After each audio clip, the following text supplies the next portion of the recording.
faly miarabantsika rehetra indray rakizy. Ary faly indrindra indray androany hanolotra tantara mahafinaritra sy mahavariana ho anao.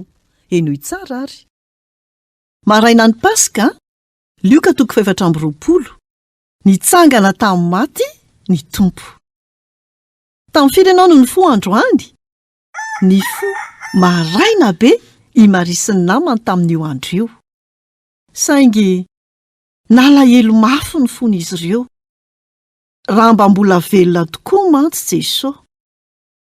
Andro vitsy talohan'izay dia maty teo amin'ny hazofijaliana izy. Isaky ny mieritreritra izany izy ireo dia mitomany.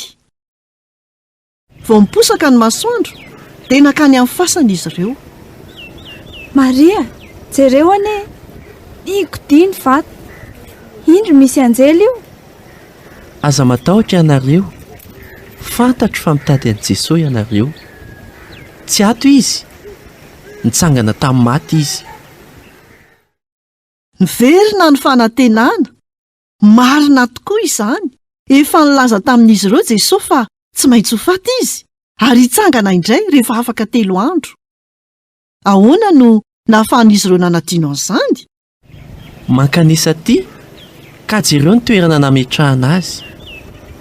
Nijery ny fasana ireo vehivavy, ary foana ilay izy.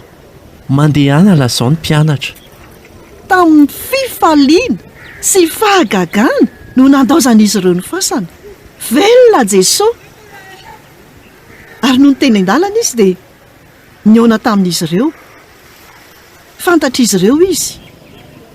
Afaka nikasika azy mihitsy azy izy ireo. Tena teo tokoa izy. Velona tsara ary niresaka tamin'izy ireo. Aza matahotra ianareo, mandehana lazao ny hafa. Arak'izany indrindra no nataon'izy ireo. Velona Jesosy, nitsangana izy. Foana ny fasana.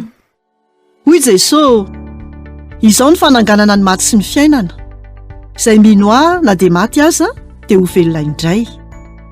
Ary izay rehetra velona ka mino ahy dia tsy ho faty mandrakizay. Mino izany ve ianao? Jaona 2:20, 5:20 sy ny 9:20. Manao velomanareo miaraka amin'ny fiarabana izay nahazatra ny kristianina ny fampizarana rehefa Paska. Efa nitsangana ny Tompo, tena nitsangana tokoa izy.